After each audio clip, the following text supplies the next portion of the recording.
Baik, bismillahirrahmanirrahim. Assalamualaikum warahmatullahi wabarakatuh. Selamat berjumpa kembali para jamaah Al-Asran rahimakumullah. Masya Allah. Berjumpa kembali ini sama Teteh ya, sama Teh Im di sini seperti biasa di konten YouTube kesayangan kita ya, konten YouTube Al-Asran. Mudah-mudahan ya Allah ini semakin hari semakin banyak manfaat yang bisa kita ambil dari kajian-kajian ini, yang mana sekarang ini kayaknya Teteh lagi fokus saja gitu ya, pengkajian ke soal jawab. Sampai sekarang Teteh belum sempat lagi baca kitab kuning ini. Udah ada juga ini beberapa orang yang meng-request katanya Teteh kapan ini ngaji lagi Nasaihul Ibad atau Irsyadul Ibad ini ya. Baik Kakak, Teteh pengen kajian kitab ini, cuman semakin hari ini semakin ada aja ini yang bertanya ya, baik lewat konten YouTube ataupun lewat VT TikTok ini, kebanyakannya lewat VT TikTok ini. Mungkin untuk kesempatan ini kalau nggak dijawab takutnya kecewa juga ya, maka insya Allah Teteh jawab lewat VT-VT ini ya. Baik, bismillahirrahmanirrahim. Alhamdulillahirrabbilalamin. Wassalatu wassalamu ala asrofil anbiya'i wal mursalin. Ini mudah-mudahan kita semuanya sedang sehat ya. Sehat lahirnya ya, sehat batinnya juga ya. Kita penuh kebahagiaan terus, amin. Bahagia dong ya. Mudah-mudahan di dalam segala situasi kondisi apapun Allah selalu menyertai kita, penuh dengan rahmat, maghfirah dan inayahnya Allah, sehingga kita termasuk orang yang husnul khatimah. Amin amin ya Allah ya rabbal alamin. Sehingga kita wafat membawa keimanan dan keislaman kita dan derajat keimanan kita yang paling tinggi ketika kita diambil ruh dari jasad kita. Amin ya Allah ya rabbal alamin. Dan mudah-mudahan kita meninggal ini tidak meninggalkan hutang beban sedikit pun ya, agar tidak memberatkan nanti hisaban kita di akhiratnya Allah. Amin ya Allah ya rabbal alamin. Baik. Siap ini pertanyaan untuk yang pertama. Teteh nggak tahu ini pertanyaan dari siapa ya. Ini nggak tahu ini pertanyaan dari TikTok atau pertanyaan dari YouTube ini. Yang pertama katanya Teteh, kalau ada melihat anak yang belum balik ini ceritanya, tapi cantik. Emang kenapa kalau cantik? Tapi cantik boleh nggak Teh? Oke, Teteh paham. Mungkin ini yang bertanya, Teh, tapi yang aku lihat ini, tapi kan ini masih kecil gitu ya, belum balik gitu. Apakah itu hukumnya sama ketika kita misalkan lawan jenis, laki-laki melihat perempuan atau perempuan melihat laki-laki, begitu hal juga sebaliknya? Apakah itu hukumnya sama gitu ya? Tapi kan ini masih kecil. Oke. Nah kakak, kalau di dalam fikih anak yang masih kecil ini disebut dengan istilah amrod. Jadi amrod itu kayak umur berapa ya, di atas sedikit murahik lah, tetapi di bawah baligh. Kayak umur 8 tahun, kayak umur 10 tahun, 11 tahun. Nah ini dikatakan dengan amrod. Tetapi ini seanak laki-laki atau anak perempuan ini belum baligh ya, kecuali kalau sudah baligh ya itu berbeda lagi, yang dikatakan dengan anak yang sudah baligh. Kan kalau salah satu tanda anak baligh itu adalah jika minimalnya dalam umur 9 tahun sudah mengeluarkan air haid atau sudah mengeluarkan air nutfah atau air sperma atau air mani. Itu kan minimal umurnya 9 tahun. Jadi meskipun ini si anak masih kecil, baru umur 9 tahun, tapi kalau sudah mengeluarkan air haid atau air nutfah, maka ini anak sudah tidak dikatakan lagi anak, tetapi sudah status kepada baligh. Tetapi kan banyak juga ya kita menemui misalkan anak ya yang 11 tahun bahkan gitu ya, tapi belum haid juga. Ini laki-laki belum mengeluarkan air nutfah juga gitu. Nah ini jadi kalau di dalam bahasa fikih ini namanya amrod. Nah ini si anak baru 11 tahun itu berarti anak SD kali ya, SD ya, 6 SD mungkin ya. Berapa anak 6 SD ya? Kayak 6 SD, 5 SD lah ya, udah agak cukup gitu. Nah itu si anak tuh cantik banget katanya. Nah itu sama nggak ada dosa kalau kita melihat anak amrod tersebut? Sebetulnya sih kalau dalam fikih itu hukumnya sama-sama saja ya. Jadi kalau di dalam fikih itu hukumnya sama-sama saja. Bisa kita lihat misalkan di dalam kitab Raudatul Thalibin ada itu pembahasan itu di dalam kitab Raudhut Thalibin. Ya, hukumnya sama. Maksudnya begini. Jadi memang sih kita itu wala yahrumu, kita tuh memang tidak diharamkan an-nadharu ilal amrod. Kalau kita melihat amrod ya yang barusan Teteh sampaikan, tetapi itu tidak haram itu jika bigoiri syahwatin. Jika bigoiri syahwat, jika tidak ada syahwat. Kalau kita melihat anak tersebut tetapi nggak ada rasa syahwat sama sekali, itu tidak apa-apa. Tetapi kalau misalkan kita ketika melihatnya itu ada rasa syahwat, bahkan kita itu khawatir, illam yakhaf fitnah, jika kita khawatir melihatnya tersebut menjadi suatu fitnah, itu bisa saja dikatakan haram. Memang ada gitu teh, melihat anak kecil bisa timbul fitnah, bisa timbul syahwat, ada. Karena memang ada sebagian orang apa ya bahasa kedokterannya, Teteh lupa lagi itu. Karena emang ada sebagian orang yang kayak penyakit ini ya. Jadi pedofil ya, kalau nggak salah pedofil ya. Jadi ada sebagian orang yang mana dia itu senang terhadap anak kecil. Mungkin kita juga sering mendengar ya. Jadi ada seseorang itu yang kalau melihat seumurannya dia itu nggak ada rasa syahwat sama sekali.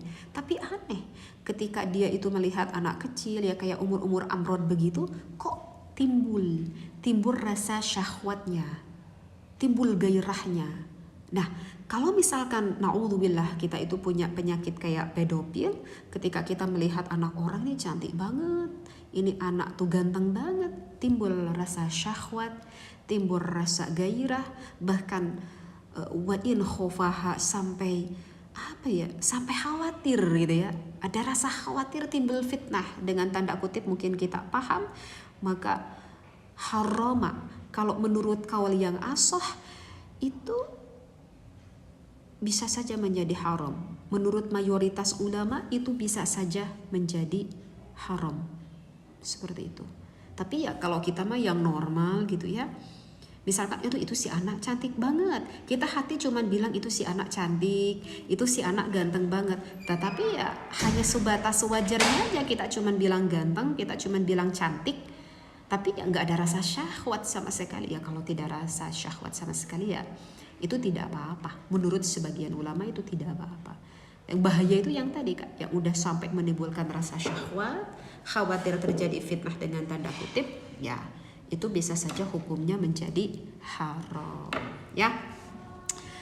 Jadi begitu Kakak ya, insya Allah ya Kakak yang bertanya, mudah-mudahan ini bisa dipahami akan pembahasan atau jawaban ini dari Teteh. Sekarang ini tuh yang pertanyaan yang kedua, kalau wanita yang sedang iddah ya ditinggal wafat suaminya, kemudian wanita ini bermain medsos, ya boleh tidak Teh? Iya. Ya karena sekarang kan udah zamannya medsos ya, termasuk ini Teteh sendiri juga ini main medsos ini di sini. Tetapi mudah-mudahan medsos Teteh ini mendatangkan kemanfaatan ya, tidak mendatangkan kemadharatan. Amin, mudah-mudahan. Nah, begini Kakak, wanita itu atau istri itu berbeda dengan laki-laki. Kalau laki-laki itu tidak ada masa iddah, tetapi kalau untuk sosok seorang istri itu ada masa iddah.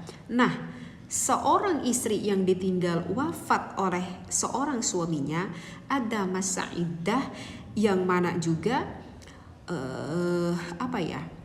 jadi masa iddah ditinggal wafat sang suaminya itu dikatakan dengan ihdad.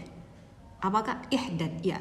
Apa itu ihdad? Jadi ihdad itu adalah seorang istri tersebut tidak boleh keluar dari rumahnya, tidak boleh bersolek, mau bersolek riasan mukanya ya, atau misalkan bersolek dengan pakaiannya. Jadi nggak boleh menggunakan pakaian kayak yang biasa kita pakai ke undangan, itu kan suka beda ya dengan pakaian yang sehari-hari. Dan kalau kita mau pergi ke undangan pun kan wanita tuh suka beda ya. Kalau pergi ke undangan itu bersoleknya tuh suka beda kan. Berbeda dengan rata-rata wanita di rumah kan. Ya itu nggak boleh. Jadi meskipun kita itu berada di dalam rumah, kita itu tetap tidak boleh bersolek. Tetapi kalau hanya sebatas untuk perawatan kulit itu tidak apa-apa. Misalkan kayak pakai skincare, kayak pakai krim malam, krim siang, bertujuannya untuk perawatan kulit muka. Nah, itu boleh. Kayak kita menyisir rambut, kita pakai shampoo, ya masalah. Itu kan bertujuannya untuk kesehatan, bertujuannya untuk perawatan. Nah, itu tidak apa-apa. Tapi meskipun kita wanita, istri yang ditinggal wafat suaminya, itu nggak boleh kayak seperti kayak ini teteh sekarang nih pakai apa noh? Seperti teteh ini sekarang yang pakai bibirnya tuh pakai lipstick gitu ya, atau misalkan ini di matanya tuh pakai eyeshadow gitu ya, pakai eyeliner ini yang hitam-hitam gini, itu nggak boleh. Tapi kan aku nggak keluar dari rumah, tetap nggak boleh. Wanita yang ihdad itu tetap nggak boleh ya. Jadi hanya untuk perawatan saja. Meskipun kita di rumah tidak boleh juga menggunakan pakaian-pakaian yang dianggap cukup mewah, tapi kita pakailah pakaian-pakaian kesederhanaan yang memang biasa kita pakai setiap hari lah di rumah ya, yang batas sewajarnya. Nah, itu yang wanita ihdad itu tidak boleh keluar di rumah itu, kecuali boleh keluar dari rumah jika ada sesuatu hal yang memadaratkan, harus keluar dari rumah, maka baru bolehlah kita keluar dari rumah ya. Tapi teteh tidak membahas ihdad ini di sini kan, karena yang ditanyakan oleh kakak kan bukan yang ditanyakan tentang ihdadnya yang dibahas kan, apakah boleh di dalam masa iddah ini bermain medsos, kan itu yang ditanyakannya. Udah teteh langsung aja deh ke pembahasannya. Nah, jadi kakak kalau misalkan kita seorang istri yang ditinggal wafat suaminya main medsos, boleh, karena ya kita kan main medsos itu cuma lihat-lihat doang kan, ya kita cuma misalkan lihat konten YouTube, kita dengerin ngaji, atau hanya sebatas mendengarkan musik, boleh. Kita lihat TikTok, scroll gitu ya. Kita lihat Facebook, scroll atau IG, boleh. Tidak apa ya, mungkin itu kita menganggap adalah suatu hiburan. Nah, tapi kalau misalkan kita ini kayak gini teteh misalkan gitu ya, kayak teteh ini kan menampilkan muka teteh. Nah, tapi kan aku nggak keluar dari rumah. Tapi ini teteh kan berdandan, ini teteh pakai lipstick, ini teteh pakai eyeshadow, kemudian teteh menampilkan muka teteh ini di medsos. Memang teteh ini kan nggak keluar dari rumah, tetapi teteh menampilkan kesolekan muka di depan di depan medsos. Misalkan ini teteh dalam masa iddah ini nggak boleh, meskipun teteh nggak keluar dari rumah, padahal ini tetap tidak boleh karena kan tetap terlihat oleh orang lain. Nah, jadi kalau yang bertanyaannya hanya sebatas lihat-lihat fiti-fiti orang, itu tidak apa-apa. Tetapi kalau kakak di rumah itu memposting apa gitu ya, itu tidak boleh. Ya kak, seperti itu. Jadi ya begitulah, itulah di dalam hukumnya, bahkan itu hukumnya bisa haram ya, karena sama-sama tampak terlihat meskipun kita itu sedang berada di dalam rumah ya. Jadi begitu kakak. Siapa ini teteh gue juga nggak tahu, ini kakak yang bertanya. Baik, ini ada beberapa pertanyaan nih ya. Untuk pertanyaan yang ketiga, katanya teteh itu kalau di kelas katanya kan suka bercampur nih antara siswa laki-laki dan juga perempuan. Apa benar itu diharamkan? Wah, ini sulit ini. Ini sulit ini. Bukan sulit jawabannya, sulit di dalam masaknya ini. Sulit lah. Maksudnya sulit itu ya kalau di dalam keterangannya sih bisa kita ketemui di dalam beberapa referensi kitab, di dalam Is'adur Rafiq pun ini ada ini ya, pembahasan ini ada. Kan di antara haram yang paling buruk itu kan jika pelanggaran yang paling berat itu jika dalam kitab itu berkumpul seorang laki-laki dan juga perempuan, bahkan itu termasuk dosa berat. Bahkan itu termasuk dosa berat itu memang ya, bercampurnya laki-laki dan perempuan. Tapi termasuk dosa berat itu adalah jika, ini nih yang perlu garis dibawahi, jika di dalam perkumpulan itu akan mendatangkan suatu fitnah ya. Jika di dalam perkumpulan itu mengakibatkan suatu fitnah yang buruk lah, sehingga banyak kesempatan laki-laki dan perempuan tersebut naudzubillah bahkan sampai melakukan khulwah. Begitu. Karena jangankan seperti itu, kita mendengar suara aja. Kalau kita bicara yang lebih dalam itu, aduh, ini kalau kita bicara fikih ya, itu apalagi kalau seperti kalau teteh baca dalam kitab Uqudul Lijen itu, masya Allah, kayaknya sulit sekali. Karena contoh gini aja, di dalam kitab Uqudul Lijen, seorang wanita menggunakan sandal tinggi misalkan, atau misalkan di kakinya itu menggunakan kerincing lah. Kerincing itu kayak misalkan berupa apa ya, kayak apa ini, misalkan apa ini, gengge gitu ya. Nah, sehingga si wanita itu sengaja berjalan agar terdengar kerincing kakinya, kemudian sengaja menggunakan kayak sandal tinggi, pakai hak tinggi agar terdengar suaranya. Kalau itu khas aku loh, misalkan kalau itu yang keluar kerincing, ada suara kerincing sama ketoprak dari sandal itu khas aku, itu adalah aku.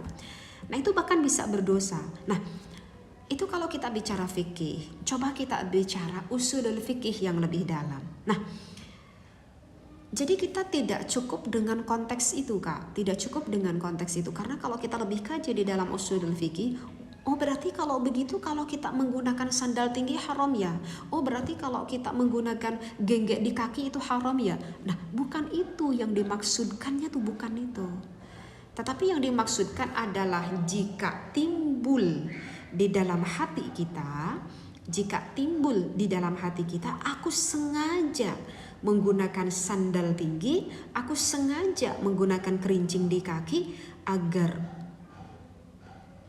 laki-laki itu tahu kalau itu aku loh.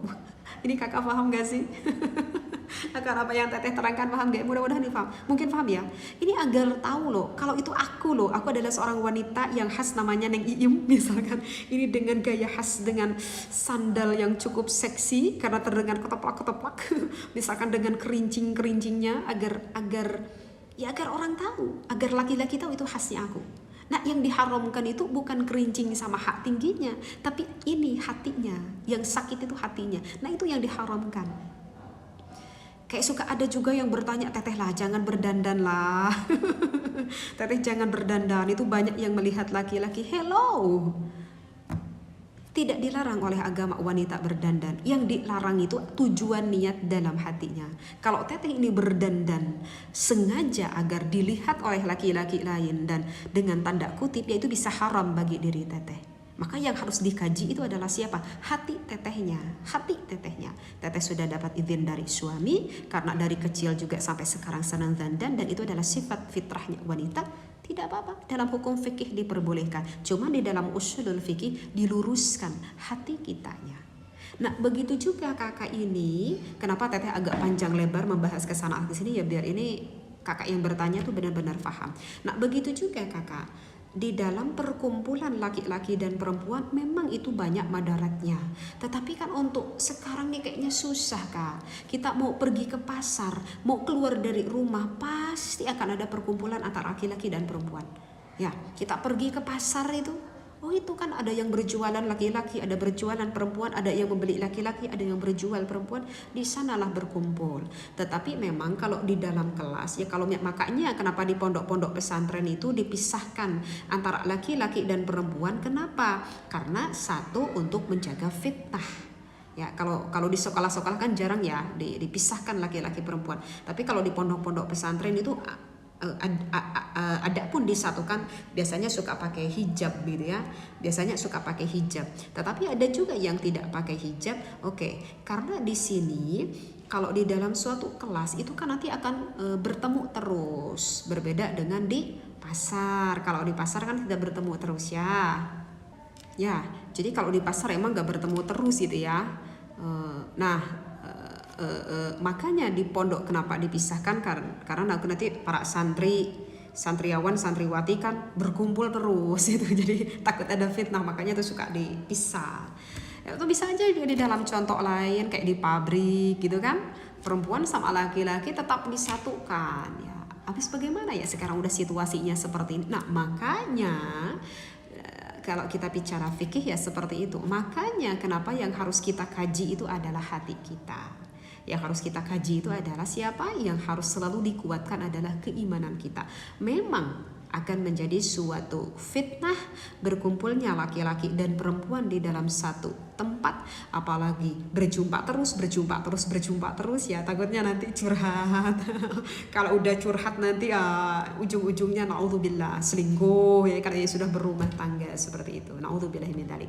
Ya di kantor pun kan seperti itu ya, berkumpul laki-laki perempuan. Maka yang selalu harus diwaspadai itu adalah apa? Jaga keimanan hati kita, jaga keimanan hati kita, ya.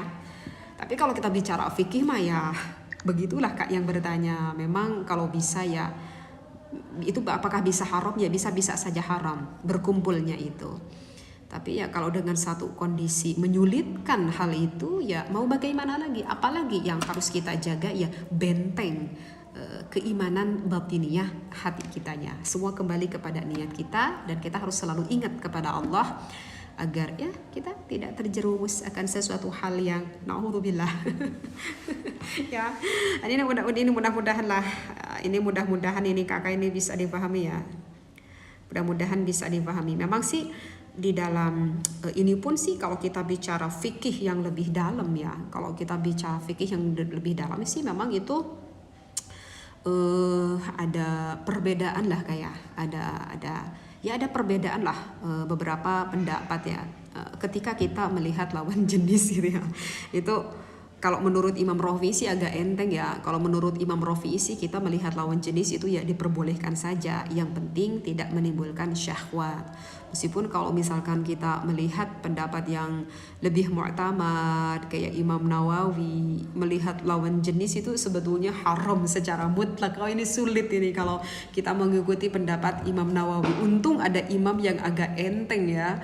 Imam yang disampaikan oleh Imam Rafi'i itu enggak haram kok kita melihat lawan jenis. Yang penting tidak keluar ada rasa syahwat. Jika ada keluar rasa syahwat maka segeralah kita palingkan pandangan mata kita agar jangan sampai kita terjerumus syahwat itu lebih dalam dan lebih dalam lagi seperti itu. Apalagi sampai kita membayangkan sesuatu hal yang tidak baik, apalagi kalau misalkan kita bermaksud ingin melakukan dosa dikarenakan pandangan syahwat tersebut ya.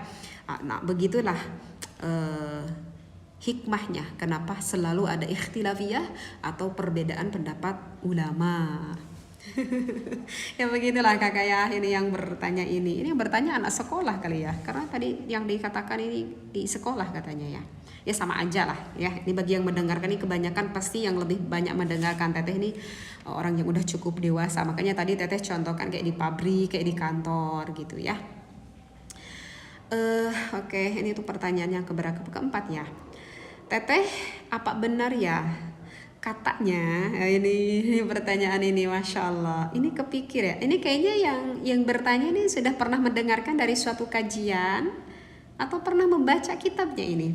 Kayak ini pertanyaannya gini, Teteh apa benar ya katanya orang yang bertakwa itu justru syahwatnya lebih kuat? Ini pertanyaan untuk 17 tahun ke atas. Ya. Jadi apa benar orang yang bertakwa itu syahwatnya lebih besar? Ini luruskan dulu. Ini pernah teteh mendengar ya kajian ini di dalam kitab Tafsir Qurtubi. Teteh ingat, tapi teteh apa ya? Teteh pernah mendengar kajian ini, adik teteh ini yang menyampaikan di dalam kitab Tafsir Qurtubi. Karena teteh juga sering banget ngaji ke adik teteh sendiri. Karena adik teteh itu laki-laki, ngajinya tuh lebih jago daripada teteh sendiri. Kadang kalau ilmu yang tidak paham pun, ya siapa lagi kalau teteh tidak bertanya kepada suami atau kepada adik teteh. Karena begini, di dalam kitab Tafsir Qurtubi, kalau setiap orang yang bertakwa berarti menunjukkan keimanannya itu lebih besar. Nah, kenapa ini orang yang bertakwa itu syahwatnya lebih jelas? Karena orang yang bertakwa itu biasanya selalu menjaga pandangannya. Selalu menjaga pandangannya, Orang yang bertakwa itu selalu menjaga hatinya. Orang yang bertakwa itu biasanya suka menjaga akan apa ya? Kalau laki-laki itu terkadang yang suka berani pecicilan loh. Tahu nggak pecicilan? Iya terkadang itu suka ada ya sebagian laki-laki itu sebagian laki-laki nggak tahu kalau perempuan seberani itu nggak sih? Terkadang ya kalau suka ada kan laki-laki itu yang berani apa kayak Noel gitu ya, apa bahasa Indonesianya Noel? Ya yang menyentuh gitu, menyentuh kulit gitu ya, atau misalkan meskipun kepada teman terkadang kan suka ada ya gitu, bisa kepada teman perempuan tuh enak dengan seenaknya ngaleng gitu ya, atau memegang tangan itu. Kalau yang bukan mahram itu dosa itu. Tapi kan teh aku memegang itu gak ada rasa syahwat misalkan ya. Ini seorang laki-laki misalkan menyentuh tangan perempuannya, ngaleng perempuannya, apalagi kalau sampai nyium pipi itu. Tapi kan ini pada teman gitu. Sama aja, nggak boleh itu, haram itu, dosa itu. Mesti sama teman ya, mesti sama teman. Tapi kan sekarang teh kalau di kota kan udah biasa kita ya cipika-cipiki laki-laki perempuan gandengan tangan kan udah biasa. Jangan dibiasakan, itu haram, itu tradisi yang tidak baik, itu haram seperti itu. Nah, itu yang dimaksudkan pecicilan. Nah, kenapa Teteh mengatakan seperti itu? Karena kalau orang yang tidak bertakwa, itu si matanya itu sudah terbiasa melihat sesuatu yang diharamkan. Misalkan meskipun tidak melihat secara langsung, baik bisa melihat secara langsung ataupun pada zaman sekarang bisa melihat secara online gitu ya. Maaf ya, na'udzubillah summa na'udzubillahi min dzalik, misalkan dengan sengaja melihat cewek-cewek seksi, na'udzubillah, sampai melihat tontonan-tontonan yang tidak pantas dilihat, dengan tanda kutip. Mungkin kakak sudah paham ya video apa di sini yang tidak pantas dilihat. Nah, itu adalah salah satu tanda keimanannya lemah. Nah, itu tanpa dia disadari, orang yang tidak berkurang, maksudnya yang kurang bertakwa tersebut, itu syahwatnya sudah tersalur. Syahwatnya sudah tersalur melewati matanya sedikit-sedikit lewat tontonannya itu. Atau misalkan ketika ketemu sama wanita lain gitu ya, Noel gitu tangannya ya, pecicilan gitu ya, maksudnya Teteh itu sudah mengeluarkan syahwatnya sedikit-sedikit lewat persentuhan kulit tangannya. Ya. Nah, itu adalah orang yang kurang keimanannya sehingga syahwatnya itu menurun. Syahwatnya menurun karena tersalurkan sedikit-sedikit syahwatnya keluar melihat atau menyentuh kulit yang sesuatu yang diharamkan. Nah, maka nanti ketika ketemu sama istrinya, syahwatnya sudah mengurang. Syahwatnya sudah mengurang karena tersalurkan oleh sesuatu hal yang diharamkan. Nah, berbeda dengan orang yang bisa dikatakan cukup bertakwa, dia jaga pandangan matanya, ya, dia jaga kulitnya, dia jaga pikirannya, dia jaga hatinya. Nah, sehingga si rasa syahwatnya itu tersimpan semakin besar, masih besar, dan itu normal, itu adalah sifat manusia. Maka disalurkannya oleh orang yang bertakwa tersebut kepada siapa kalau bukan kepada istrinya? Atau seorang perempuan, ya syahwatnya itu disalurkan kepada siapa? Ya kepada sang suaminya. Maka penuh rasa syahwat tinggi, penuh dengan gairah tinggi, penuh dengan rasa cinta tinggi kepada siapa? Ya salurkan hanyalah kepada suaminya yang halal, hanyalah kepada istrinya yang halal. Masya Allah. Jadi ini kakak yang bertanya, orang yang bertakwa apakah syahwatnya lebih tinggi? Nah, itu Teteh jabarkannya seperti itu. Ya, jadi begitulah kakak ya. Seperti itu. Itu memang Teteh pernah mendengar kajian ini. Nah, karena terus terang aja sebetulnya ada yang bertanya ini Teteh agak kurang paham. Maksudnya Teteh belum sempat dengar dan Teteh sempat tanyakan kepada adik Teteh sehingga sampai membuka kitab kajiannya, itu ada di dalam kitab Tafsir Qurtubi. Seperti itu kakak ya. Tapi Teteh terus terang ini Teteh nggak bawa juga kitabnya, tapi Teteh itulah yang disampaikan ada di dalam kitab Tafsir Qurtubi. Baik, ini satu aja lagi ya. Ini satu aja lagi deh ini ya. Untuk yang pertanyaan yang terakhir nih untuk hari ini Teteh bahas.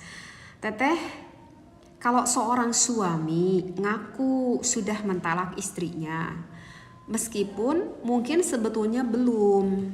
Misal, Teteh kalau seorang suami tuh ngaku sudah mentalak istrinya, meskipun mungkin sebelumnya belum. Misalnya si A itu bertemu temannya lalu bilang, aku sudah mentalak istriku.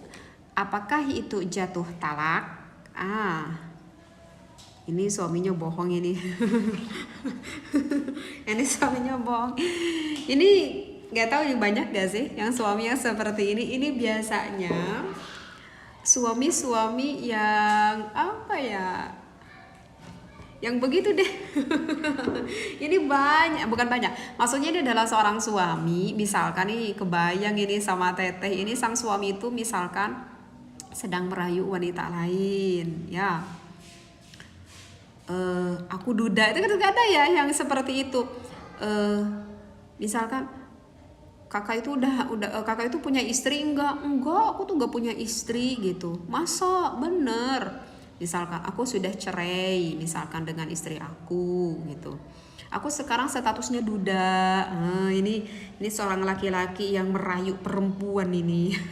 Misalkan sama Teteh tuh terbayang salah satu contohnya lah seperti itu. Itu kan kakak tuh mengaku duda dan kakak mengatakan kepada orang lain kalau aku sudah menceraikan istri aku. Nah, ibaratkanlah seperti itu ya yang ditanyakan. Nah, apakah ini termasuk talak atau tidak? Nah, kalau ini memang itu secara zahirnya saja.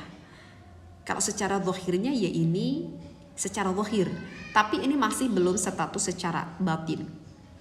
Ya, ini belum status secara batin. Jadi, bagi orang ini harus ditanya kembali. Untuk orang yang berbohong seperti ini harus ditanya kembali dan harus ada dua saksi. Harus ada dua saksi. Misalkan kayak ini sama Teteh tuh dicontohkan aja gitu ya biar terbayang gitu oleh kakak. Misalkan benar ini Mas ini duda, benar gitu ya. Ini sampai misalkan datang ini dibawalah laki-laki ini misalkan ke keluarga perempuan tersebut. Diyakinkan kembali gitu sehingga ada dua orang di dalam keluarga tersebut, misalkan di rumah istri tersebut, perempuan tersebut lah gitu. Misalkan ada bapaknya sang perempuan sama ada ibunya sang perempuan, atau misalkan ada pamannya sang perempuan. Jadi ada dua orang kan yang lain, berarti ada dua orang saksi. Ditanya lagi gitu sama bapaknya ini sang perempuan, betul Anda itu seorang duda? Ada kan? Ada dua saksi kan? Kemudian ia berkata, betul Pak, aku ini duda, aku ini sudah cerai gitu dengan istri aku. Padahal sebetulnya dia itu bukan duda dan masih punya istri di rumah dan belum pernah mengeluarkan kata talak tersebut. Jika ini sang ngaku-ngaku duda ini sampai berkata yang kedua kali, ngaku kalau dia itu adalah duda, maka itu sudah jatuh talaknya baik secara zahir atau secara batin. Tetapi kalau jika ditanya yang kedua kalinya, ini laki-laki tersebut misalkan ada dua saksi di depannya, ditanya misalkan sama bapak perempuan tersebut, Anda itu betul seorang duda? Aduh, tapi aku takut hukum nih. Dia berkata, maaf Pak, sebetulnya aku ini berbohong. Sebetulnya aku tuh punya istri dan aku tidak mencerai istriku. Tapi bagaimana ya Pak, aku ini ingin menikahi putra Bapak juga. Dan aku mau menjadikan putra Bapak itu adalah sebagai istri yang kedua. Nah, kalau si laki-laki ini mengaku kalau sebetulnya dia itu berbohong, maka itu tidak jatuh talaknya. Ya, maka itu apakah itu tidak jatuh talaknya? Seperti itu. Ya, jadi ini di dalam kitab apa ini? Di dalam kitab Asnal Muthalib kalau tidak salah. Ini ada pembahasan ini di dalam kitab Asnal Muthalib, ya. Nah, jadi begitu ya. Tapi udahlah, jangan ngaku-ngaku duda itu. Jadi ya begitu ya, kayaknya insyaallah bertanya kalau misalkan sekali lagi kalau agak kurang paham secara simpelnya, kalau ada yang berbohong seperti itu belum jatuh talak. Karena belum sampai secara batin, karena yang ia ucapkan adalah suatu perbohongan. Tetapi kalau diyakinkan yang kedua kali, kemudian ada dua saksi yang mendengarkan, Bapak itu benar sudah mentalak istri Bapak, benar saya tuh udah mentalak istri aku, sekarang aku statusnya duda. Ada dua saksi yang mendengarkan, maka itu secara otomatis jatuh talaknya, meskipun ini sang laki-laki tidak berbicara di depan istrinya, sudah jatuh talak satu. Tapi kalau yang kedua kalinya ketika ada dua saksi orang yang mendengarkan, ditanya betul kamu itu duda, sudah mentalak istri kamu? Enggak, sebetulnya aku berbohong. Nah udah, itu selamat, tidak jatuh akan talaknya. Ya, begitu kakak. Ini yang bertanya, teteh juga nggak tahu ini siapa yang bertanya, tetapi mudah-mudahan bisa difahami setiap apa yang teteh jelaskan. Maka untuk pembahasan selanjutnya nanti insya Allah disaksikan kembali ya di video-video selanjutnya. Mudah-mudahan setiap apa yang disampaikan selalu mendatangkan kemanfaatan bagi kita semua yang mendengarkannya. Mudah-mudahan kita penuh dengan rahmatnya Allah. Wallahu muwaffiq ila aqwamit thoriq. Wassalamualaikum warahmatullahi wabarakatuh.